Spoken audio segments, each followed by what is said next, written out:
avons compris, nous voulons sortir de ces carcans néocoloniales, il faudrait que nous commençons par songer à agir sur notre culture. Notre culture à nous, c'est elle qui doit nous permettre d'asseoir les bases solides de notre souveraineté et de notre indépendance. Imaginez aujourd'hui, et je trouve que rien ne peut expliquer le fait qu'on dise qu'aujourd'hui la langue nationale au Niger, la langue de travail, c'est le français. Rien ne l'explique aujourd'hui. Mais malheureusement, les Nigériens étaient conditionnés dans cette langue pour que ce soit la langue la plus parlée, que ce soit la langue de travail, la langue qu'on privilégie à l'école. Et tout ceci a fait qu'aujourd'hui, les Nigériens, il y en a même qui ont des complexes à parler leur propre langue, là où il faut peut-être parler, parce qu'on fait croire aux gens qu'il y a un endroit où là-bas c'est le français qu'il faut parler. Vous remarquerez que les États, dans la plupart de temps, là où les États sont indexés, c'est surtout dans la mise en œuvre des droits économiques, sociaux et culturels.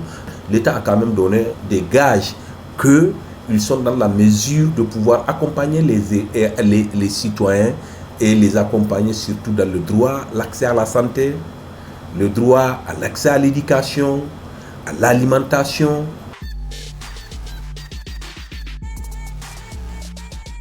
On vient de loin. Le pays vient de loin. Et c'est parce que les Nigériens ont prié. Les Nigériens ont prié nuit, jour, à tout moment. Et Dieu nous a amené le CNSP un 26 juillet 2023 pour véritablement sauver la nation, sauver la patrie et nous permettre véritablement d'avoir des Nigériens conscients de leur pays, des Nigériens capables de se défendre. Parce que, quoi qu'on fasse, nous sommes des Nigériens et nous n'avons qu'un seul pays à défendre, le Niger. Nous avons l'obligation et le moral et le devoir de défendre notre patrie. On n'a pas une autre patrie, c'est le Niger qu'on a. Déjà dans la proclamation du CNSP, vous remarquerez que le CNSP dit que le Niger respecterait tous les engagements auxquels il a souscrit et en mettant même en orbite la Déclaration universelle des droits de l'homme, la Charte africaine des droits de l'homme et du peuple. Je pense que ça, c'est des gages pour démontrer qu'effectivement, quoi qu'on pense que nous avons pris le pouvoir par les armes, nous avons des gages pour respecter les droits humains, les droits de l'homme. Au vu du contexte actuel dans lequel nous vivons, il y a aussi d'autres choses qu'il faut faire. Il faut sensibiliser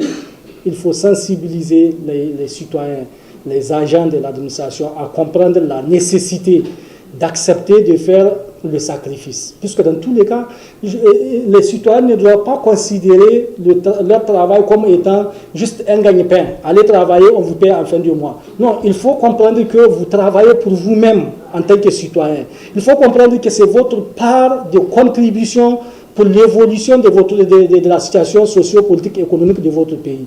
Il faut comprendre que c'est votre responsabilité à vous, parce que chacun doit contribuer quand même à la création d'un édifice national qui est là.